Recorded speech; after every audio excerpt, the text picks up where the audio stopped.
Desde el Ministerio de Desarrollo Social se transfirieron casi 8 millones de dólares a la ONG Uruguay Adelante entre 2021 y 2023 a través de 5 convenios firmados. Sin embargo, el MIDES no auditó las rendiciones de cuentas entregadas por la ONG. Para ahondar en esto y en cómo el Estado se ha retirado del territorio, ya estamos con el ex director de gestión territorial del MIDES y actual diputado Mauricio Borinoni. Mauricio, muchas gracias por haber venido. Bueno, buen día, un saludo a la audiencia y bueno, muchas gracias por la invitación. Bueno, primero que nada, Mauricio, ¿qué reflexión te merece esta primera información de que el MIDES no auditó los convenios con Uruguay Adelante? Sí, hay varias cosas que preocupan. Sin ser determinante en los comentarios, por lo menos sí expresar algunas preocupaciones. Obviamente el tema de no haber auditado genera ahí una suspicacia, pero antes que eso, acá hay una suspicacia previa que me genera muchísimo ruido, que es ¿por qué se tomó la decisión, ¿no?, de contratar a una ONG que además no existía para desarrollar tamaña tarea en plena pandemia cuando existía el INDA, ¿no?, el Instituto Nacional de la Alimentación, que además tiene un despliegue logístico por todo el país y tiene trabajo de hace muchísimas décadas con los gobiernos departamentales. Que podría haberse encargado de eso. Entonces, perfectamente. Yo escuché ahora al ministro decir que el INDA estaba desmantelado. Ahora me llama la atención que el INDA esté desmantelado y que en el año 2023 le den 155 millones de pesos para destinar en la alimentación en los territorios, y en el año 2024 260 millones de pesos. Si estuviera desmantelado, difícil, ¿no?, gestionar todo ese dinero. Entonces, hay algo ahí que no cierra. Y esa es la primera reflexión, ¿no? El Estado tenía con qué hacerlo. Y obviamente tenía el vínculo con la red de ollas, que funcionaba bien, más allá del debate político que se generó en su momento y que el ministro tomó esa decisión que tomó.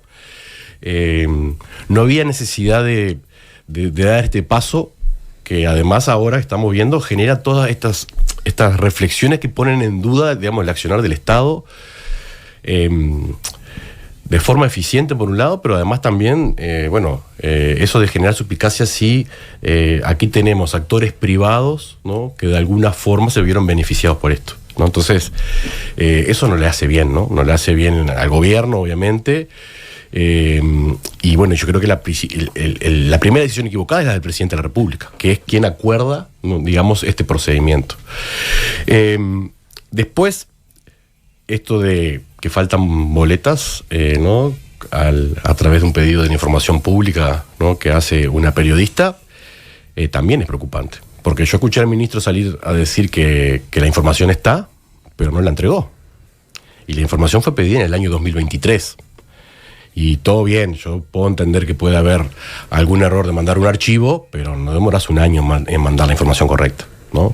Entonces ahí también me parece que genera una sensación rara, conjuntamente con la respuesta que también dio, digamos, la persona que estaba al frente de esta ONG, ¿no?, de Uruguay Adelante, que también dice que la información la entregó, que el ministerio la tenía que tener, y el ministerio dice que la tiene, pero no la muestra. Entonces ahí también eso se complejiza. Después hay otras cosas, ¿no? ¿Cómo se puede comprar a determinadas empresas y no a otras? Por eso el Estado tiene procesos de licitaciones, justamente para que no haya, lo voy a decir así de forma coloquial, acuerdos bajo cuerda, ¿no?, donde, arreglo con vos porque nos beneficiamos mutuamente. No, efectivamente para eso existen los procesos de licitación pública, donde uno solicita precios, compara, porque acá se dice, no, le compramos a tienda inglesa y esta otra ONG que también que se creó, que se llama... me sale aire fresco, pero no es aire fresco. Sí, a mí tampoco me está saliendo en este momento. Bueno, que también se crea en el momento, ¿no?, para también realizar esta tarea. ¿Y por qué se eligieron esas empresas, no? ¿Por qué no se eligieron otras? Él dice porque dieron mejores precios. Ahora, cuando se le pide la información, ¿no?, donde esté la comparación de precios. Donde esté la comparación de precios, no la entregó. Y sé que por lo que vi, la periodista fue bastante insistente con eso. Bueno, entonces ahí también te genera otra suspicacia. Entonces, claro, no. Es difícil decir, bueno, no, acá no hay nada, ¿no? Ojalá que el ministro presente las facturas, y aún así, aunque presente las facturas de que el dinero se gastó de forma regular, te queda toda esta otra trama que decir, bueno, ¿por qué no se hizo a través del Estado? Porque no puede decir el ministro que el INDA estaba desmantelado cuando el INDA estaba funcionando. Y el INDA funciona al día de hoy y tiene ese presupuesto gigantesco, que además es otro tema, que en alguna vez creo que ya lo hablamos aquí también, que es, se dijo en su momento que no había emergencia alimentaria, pero resulta que sí la había, porque si no, no puedes destinar tantos recursos, ¿no?, a un organismo de alimentación como el INDA.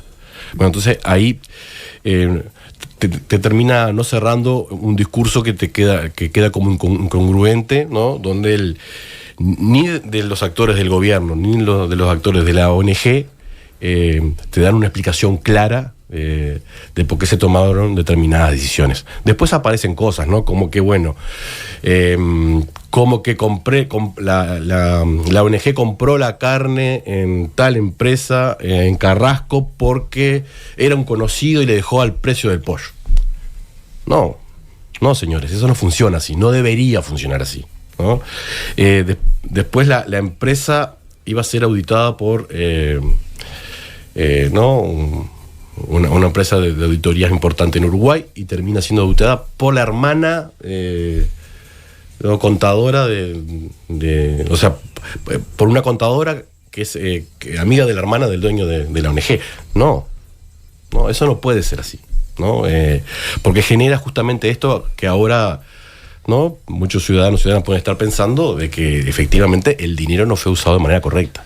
Ahora entonces, si el planteo es que no era necesaria contratar a esta ONG porque se podía hacer, la distribución de alimentos se podía hacer a través del INDA, si estaba todo el aparato funcionando como para que esto fuera posible, ¿cuál es el beneficio del MIDES en contratar una ONG? ¿Sería una forma como de sacarse un tema de arriba, como sacarse un problema de encima, o dónde se puede llegar a beneficiar con esto? Sí, ahí la información que dan es como lo que yo he escuchado públicamente es como que se sacan, digamos, el lastre, digamos, del peso del Estado a la hora justamente de todos los procedimientos administrativos, ¿no? Primero, que esos procedimientos están aceitados y funcionan porque funcionan hace muchísimos años, ¿no? Y el INDA da alimentación a la ciudadanía hace muchísimos años. Es cierto que en pandemia tuvimos una situación especialmente en particular donde había una situación más compleja.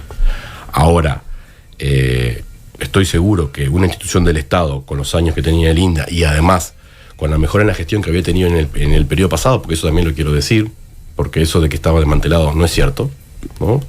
El INDA llegaba a centros educativos, a clubes de niños de todo el país con frutas y verduras, que esa también fue una campaña muy importante que se hizo en el periodo pasado para mejorar la alimentación a la que accedían los niños, ¿no? Se salió aquello de solamente el consumo de harina y arroz, ¿no? Entonces, obviamente se buscaba una alimentación balanceada. Bueno, todo ese proceso que hizo el INDA en el periodo pasado fue desaprovechado en esta instancia. Obviamente que las instituciones tienen para mejorar, eso sin lugar a dudas, no estoy diciendo que era una maravilla, pero no se entiende la decisión, ¿no? Es como eso de que cuanto el Estado más chico mejor, no. Justamente, en momentos de pandemia necesitábamos un Estado fuerte. Creo que después el propio presidente, incluso apareció una comparación de él, ¿no?, a la izquierda del presidente de Argentina, Milei, con respecto al rol del Estado, sobre todo en este tipo de situaciones. Bueno, ahí queda claro que hay una decisión por lo menos que no se explica, porque el discurso de la burocracia me parece que aquí no funciona, porque si no el INDA, y repito, no tendría el dinero que hoy tiene justamente para proveer de alimentación a todo el país en la situación de emergencia alimentaria que estamos, ¿no? Porque la pobreza aumentó, ¿no?, con respecto al año pasado, porque también la situación de calle en el área metropolitana se duplicó,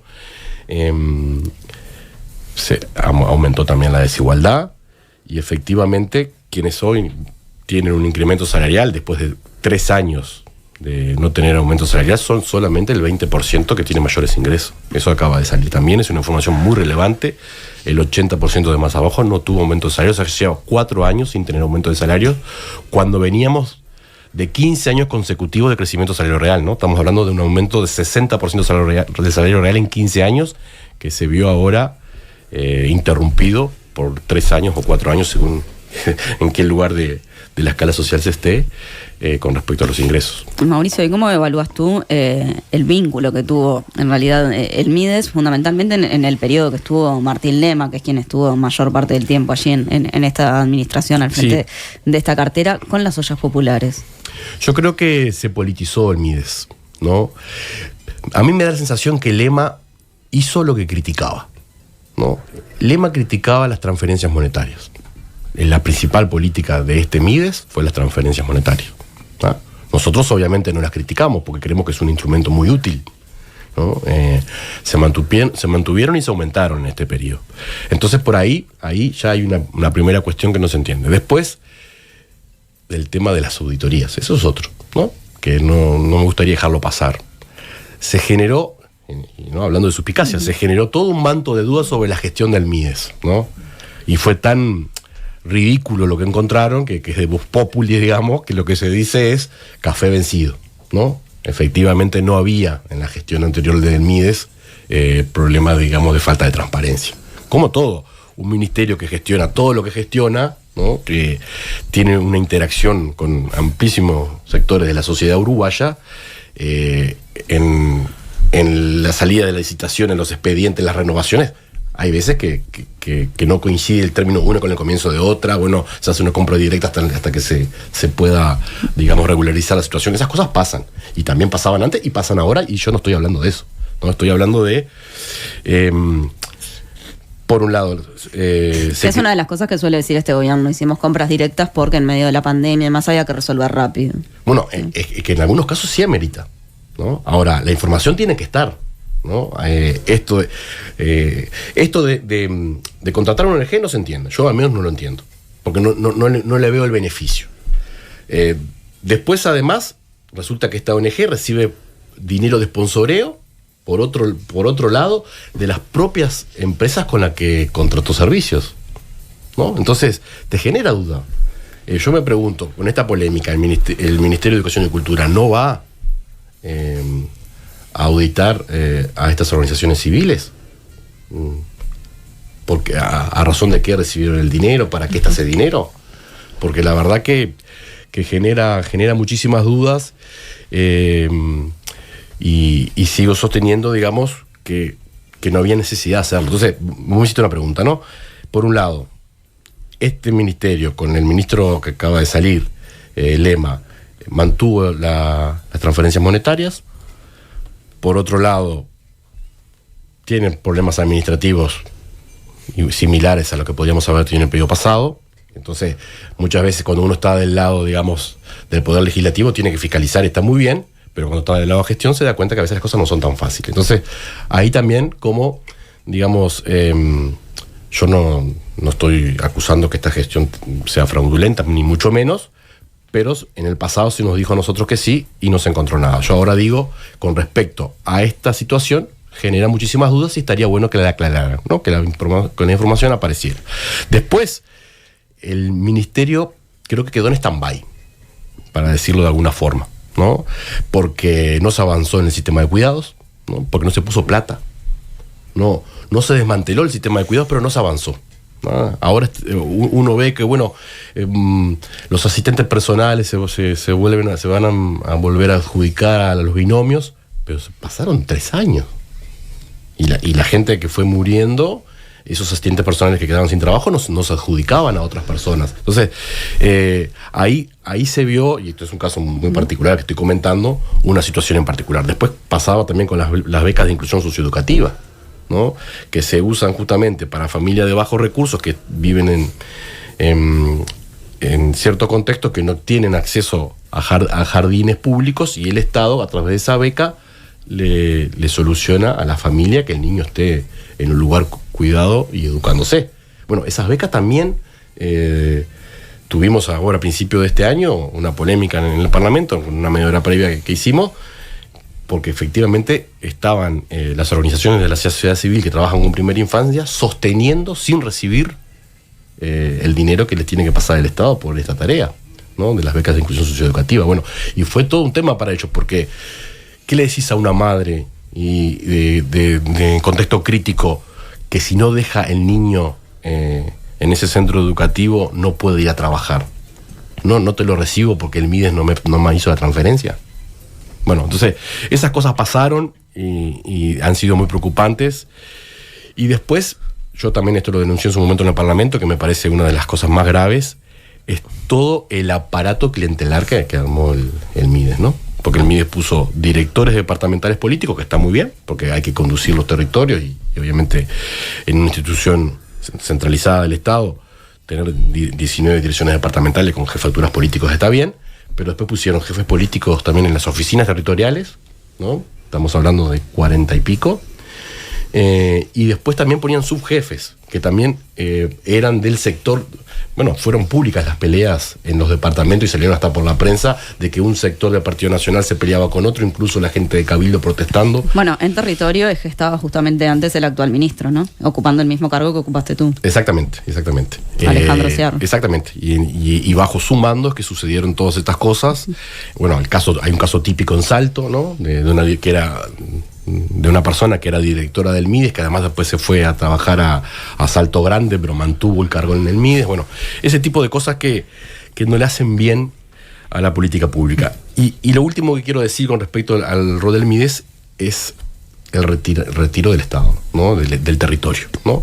Porque se tomó una decisión política de eliminar los SOCATs. Por eso, que eso era lo que estaba bajo tu área, concretamente. Que estaban dentro de la Dirección Nacional de Gestión Territorial. Nosotros teníamos un esquema. Nosotros en el periodo pasado pasamos de 35 oficinas a 44 oficinas en todo el país. Esas oficinas además tenían atención descentralizada, pero complementaban su trabajo con los servicios de orientación y consulta, que eran los OCAT, a nivel territorial, que también hacían atención descentralizada. O sea, una oficina territorial tenía un SOCAT o dos SOCAT, en Montevideo tenían más porque eran zonas más complejas, y eso nos permitía tener un despliegue de 400 puntos de atención, ¿no? En el país. Si uno veía eso en un mapa, era un despliegue casi capilar del ministerio, ¿no? ¿Y por qué lo hacíamos con los SOCAT? ¿No? Porque también la pregunta es válida ¿no? Porque los SOCAT tenían un conocimiento del territorio, incluso previo a la asistencia del Mides, porque comenzaron con la Intendencia de Montevideo, ¿no? En el año 2000.